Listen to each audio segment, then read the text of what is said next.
Everybody, welcome back to another episode of Historic Marker Monday. I am Michele with Fun in Key West, and every Monday we pop in and we talk about one of those historic markers that you can find as you walk around Key West. And if you want to learn more about those, head over to FunInKeyWest.com and click on the What to Do tab, and under there is the walking tour. It's self-guided. You can, as you're strolling through Key West, you're going to see these markers.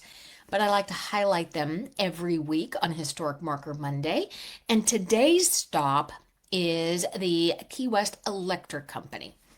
And this is over next to where you would come off the ferry dock or go over there to pick up for the dry tortugas. And it is a cool building. It's Art Deco.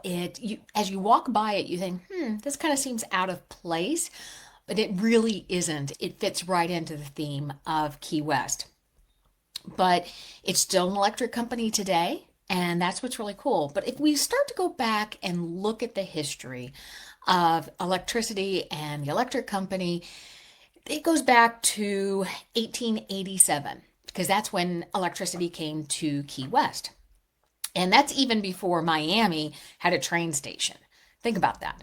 Because remember, as we talked about before, Key West was one of the largest cities in Florida, if not the largest city at a point in time, as well as one of the richest cities. And it makes sense that electricity would come to Key West. A guy named J.J. Philbrick formed the Key West Gas and Electric Light Company, and boom, the island had power for the first time. But like anything else that occurs in business, it got competitive very quickly. The Currys, the Curry Mansion, the whole Curry family, launched Curry and Sons Electric. And so for a while there, you had dueling electric companies. Today, I think there are some places in the country, in the United States, that have more than one electric company. But back in Key West, during the late 18s, you had two electric companies. So you could pick, I guess, which company gave you the better deal. But by 1906, both companies merged and were bought up by a Boston-based firm called Stone and Weber. And they were big players back then in the 1900s. They were big players in the electric field. I didn't mean it that way, but I did mean it that way.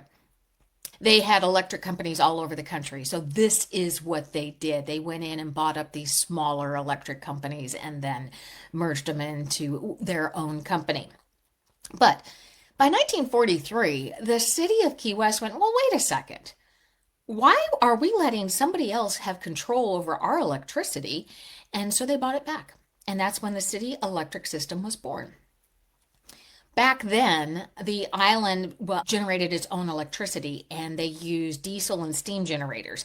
And later they brought in, probably, it says, I read somewhere that there was like a barge every day full of diesel that came in and helped power these generators. But later, a massive 150-mile power line connects Key West to the mainland. And that's 150 miles of electric line. So that's what connects Key West today.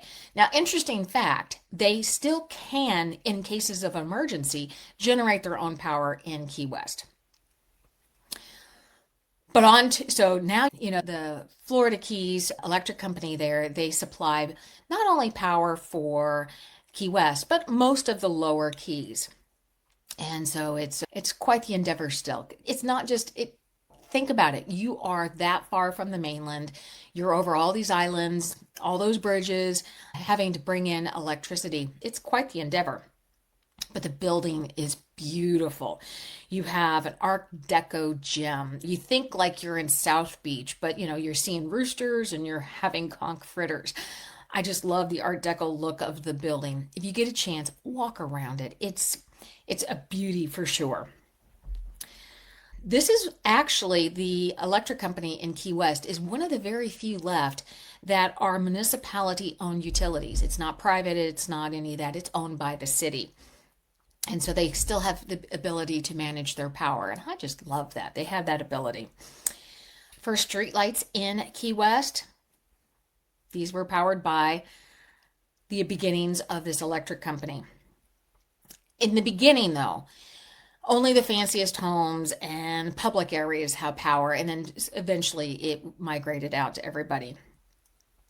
And so when you walk around and take in all of the architecture, this is where I always talk about the significance of these historic markers, because not only do you learn about the building that you're looking at, but you learn about the history behind the building of Key West, the founding people, and the struggles that some of them had in continuing to live in Key West. They had ebbs and flows in the economy. You had people coming in and out. You had natural disasters. You had things just change. You went from wrecking to sponging to tourism and everything there. So be sure to stop and read those markers. You're going to learn a lot about the people that founded Key West and the stories behind Key West. And a lot of it is why we still keep coming back to Key West. It has that fun vibe, but it also has all those stories that are so connected to each other across the island. Head over to FunInKeyWest.com and you will find so much more about the self-guided walking tour on these historic markers over there. You'll also learn all kinds of other things, where to eat, where to drink, some other tips and stuff like that. And you can sign up for our book club. We are having a blast. So be sure to sign up for the book club. There is a sign up at the bottom of the website page. And you can also sign up for our newsletter by getting our happy hour list. I am Michele with Fun in Key West. I just popped in this morning just to say, hey, happy Monday. Be sure to check out those historic markers. And you guys have a great day. We'll talk to you later.